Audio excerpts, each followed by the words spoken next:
لیکن اگر ہم پر اللہ کا انعام ہو تو ہم شکر ادا کریں، لیکن ہم پر اللہ کا انعام نہ ہو، سامنے والے پر اللہ کا انعام ہو تو کیا ہونا چاہیے؟ اللہ کا انعام ہم پر نہیں ہے، سامنے والے پر ہے، پڑوسی پر ہے، ساتھی پر ہے، دوست پر ہے، تو کیا ہونا چاہیے؟ عام طور سے پڑوسی کی ترقی دیکھ کر، پڑوسی کے آرام کو دیکھ کر، پڑوسی کی خوشحالی کو دیکھ کر ہم کو تکلیف ہوتی۔ میں ایک بات کہا کرتا ہوں، ہم اپنے دکھ سے جتنا دکھی نہیں ہوتے، پڑوسی کے سکھ سے اس سے زیادہ دکھی ہوتے۔ امتحان کا نتیجہ جب نکلتا ہے تو اپنے بچے کا نتیجہ بعد میں دیکھتے ہیں، پڑوسی کے بچے کا نتیجہ پہلے دیکھتے ہیں کہ کہیں ایسا نہ ہو کہ پڑوسی کا بچہ نیٹ کے امتحان میں 720 میں 720 نہ آ گیا۔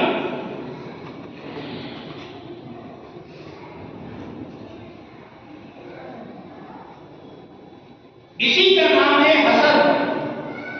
قرآن حدیث کے مطالعے سے معلوم ہوتا ہے کہ حسد کسی صورت میں جائز نہیں، حرام ہے، حرام ہے، حرام۔ حسد کسی صورت میں جائز نہیں۔ حسد کا مطلب سامنے والے کی ترقی دیکھ کر جلنا، تکلیف محسوس کرنا۔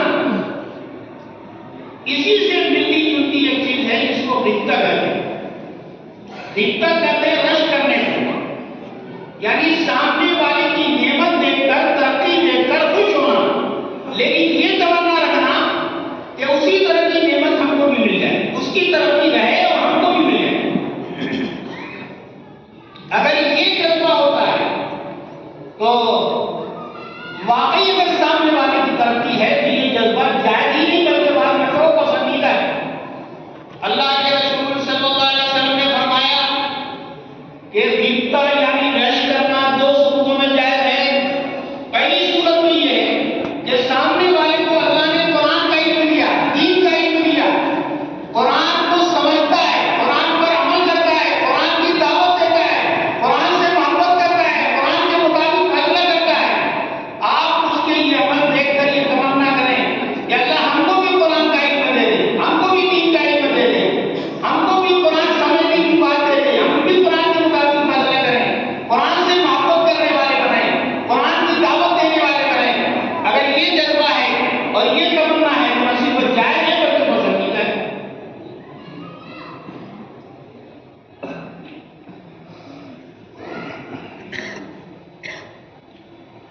دوسری شکل یہ ہے کہ ایک آدمی کو حق جل مجدود نے رزق حلال دیا ہے،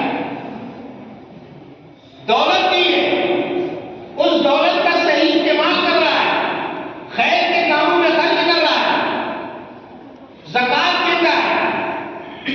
آپ اس کی دولت کو دیکھ کر یہ تمنا رکھیں کہ اس کی دولت موجود رہے بلکہ اور بڑھ جائے، اور حق جل مجدود مجھے بھی دولت دے دے اور ہم بھی زکوٰۃ دیں اور خیر کے کاموں میں خرچ کریں۔ اگر یہ تمنا ہے تو نہ صرف جائز ہے بلکہ پسندیدہ ہے۔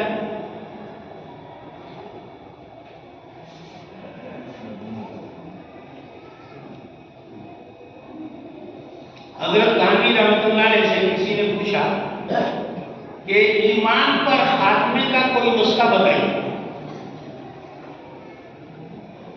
انہوں نے فرمایا کہ ایک حدیث ہے کہ اللہ کے رسول صلی اللہ علیہ وسلم نے فرمایا کہ اگر فجر کی سنت گھر میں پڑھی جائے تو 3 فائدے ہوتے ہیں۔ نمبر 1، رزق حلال میں اضافہ ہوگا۔ نمبر 2، گھر والوں میں جھگڑے اور اختلافات کم ہو جاتے ہیں۔ اور نمبر 3، ایمان پر خاتمے کے امکانات بہت بڑھ جاتے ہیں۔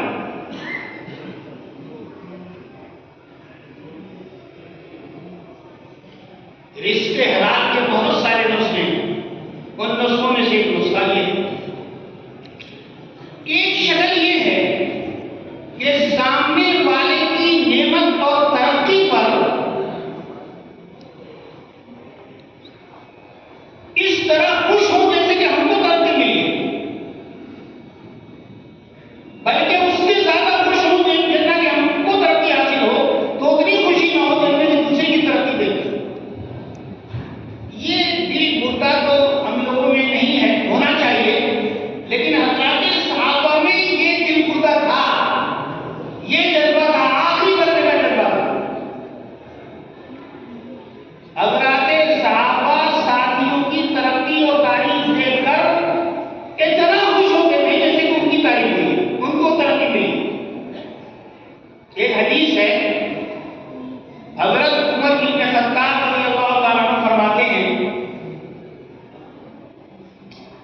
کہ اللہ کے رسول صلی اللہ علیہ وسلم حضرت ابو بکر سے عشاء کے بعد دینی مسائل پر مشورہ کرتے تھے۔ میں بھی ان دونوں بزرگوں کے ساتھ خادمانہ بیٹھ جاتا ہوں۔ حضرت عمر کا ادب دیکھیے، یہ نہیں کہا کہ میں بھی قابل ابو بکر تھا۔ فرما رہے ہیں اللہ کے رسول صلی اللہ علیہ وسلم حضرت ابو بکر سے دینی مسائل پر مشورہ کرتے تھے، میں بھی ان دونوں بزرگوں کے ساتھ بیٹھ جاتا تھا۔ ایک دن مشورے کی مجلس ختم ہوئی، ہم تینوں یہ مسجد مشورے کی جگہ سے مسجد نبی کے باہر کھڑے ہو گئے، دیکھا کہ ایک صاحب قرآن پڑھ رہے ہیں۔ اللہ کے رسول صلی اللہ علیہ وسلم کا قرآن سن کر بہت خوش ہوئے، دیر تک ان کا قرآن سنتے رہے۔ قرآن سن کر فرمایا کہ جو قرآن کو اس طرح سننا چاہے، اس لہجے میں، اس طرح کی تلاوت کے ساتھ جیسا کہ اللہ نے سن رہا ہے، بالکل اسی لفظ و لہجے میں، اسی تلاوت کے ساتھ ان کا قرآن سن لے، بالکل اسی طرح کا وہ کام ہوگا۔ حضرت عمر کہتے ہیں کہ یہ تعریف میرے ایک ساتھی کی تھی، ایک صحابی کی تھی۔ یہ تعریف سن کر مجھے بہت خوشی ہوئی۔ وہ صحابی سے حضرت عبداللہ ابن مسعود رضی اللہ عنہ۔ حضرت عمر کہتے ہیں کہ خوشی کے مارے رات مجھے نیند نہیں آئی۔ مجھے یہ خیال آیا کہ کب رات ملے گی اور میں صبح میں ملاقات کر کے یہ جملہ سناؤں گا اور ان کا دل خوش کر دوں گا۔